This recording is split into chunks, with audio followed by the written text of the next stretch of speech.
யார்கிட்ட போனாலும் ஏன் பயப்படுதுன்னா அதைத்தான் விஜய் அவர்கள் இந்த இடத்துல மறைமுகமாக சொல்லியிருக்காரு. இந்த ஏர்போர்ட் வர்றதுனால இவங்களுக்கு வேற ஏதோ நன்மை இருக்கு அப்படின்னு ஒரு பொடி வச்சு பேசினாரு. இந்த ஏகனாபுரம் பகுதியில் முதலமைச்சர் ஸ்டாலின் அவர்களுக்கு நெருக்கமான உறவினர்களுடைய ஆயிரக்கணக்கான ஏக்கர் நிலம் இருக்கிறது. சொல்லப்போனால் மரியாதைக்குரிய துர்கா ஸ்டாலின் அவர்களுடைய வாட்டர் நிறுவனம், வாட்டர் பிளான்ட், தண்ணிக்கேன் கம்பெனி இருக்கு இல்லையா, அந்த நிறுவனமும் அந்த பகுதியில் தான் இருக்குது.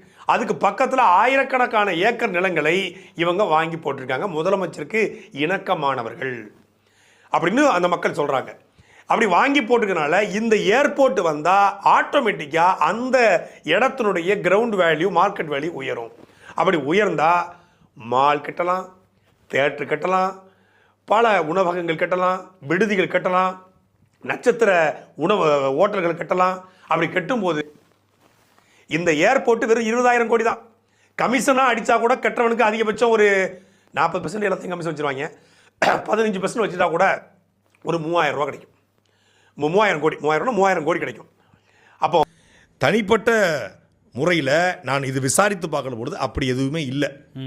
ஆனால் பரந்தூர் விமான நிலையத்தினுடைய இந்த ரத்து என்பது வரவேற்கத்தக்கது, நான் பாராட்டுறேன். ஆனால் அது இதுக்காக ரத்து செய்யப்பட்டுச்சா, இல்லை இதுக்காக திமுக போய் அங்கே இடம் வாங்கினாங்களா, அந்த இடத்த தேர்ந்தெடுத்தா அது தப்பு. திமுக இந்த நிறுவனத்திற்காக போய் பரந்தூர் தேர்ந்தெடுக்கல. அவங்க 5,700 ஏக்கர்ல ஒரு புதிய ஏர்போர்ட்டை கட்டணும், தங்களுக்கு பேர் கிடைக்கணும், லேபிள் தங்களுக்கு வேணும். திமுக ஏன் பதறது, திமுக ஏன் வந்து கண்டிக்குது, ஐயோ ஏர்போர்ட்லாம் 20 வருஷம் பின்னோக்கி போயிடுவோம், வளர்ச்சி பாதிக்கப்பட்டுரும் அப்படின்னு சொல்லி காரணம். இது வந்து அதிமுக ஆட்சியில் தொடங்கப்பட்டிருந்தாலும் இந்த நில கையகப்படுத்தல் அடுத்த கட்டத்துக்கு போகிற அந்த அந்த அந்த ஸ்டேஜ் எல்லாமே திமுக ஆட்சி நடக்குது. திமுக ஆட்சியில் அதுக்கு அப்ரூவல் வந்து கொடுக்கப்படுது. பிளானிங் திட்டம் போடுதல் தான் அதிமுக. அந்த அப்ரூவல் கொடுக்கப்பட்டது வந்து திமுக ஆட்சியில். அப்போ தங்களுக்கு ஒரு பேர் வேணும், பிராண்ட். நாங்கள் தான் தமிழ்நாட்டோட வளர்ச்சிக்கு இருந்தோம், அப்படியே வந்து நாங்கள் ஐடி பார்க்கை கொண்டு வந்தோம் அப்படிலாம் சொல்கிறாங்க இல்லையா.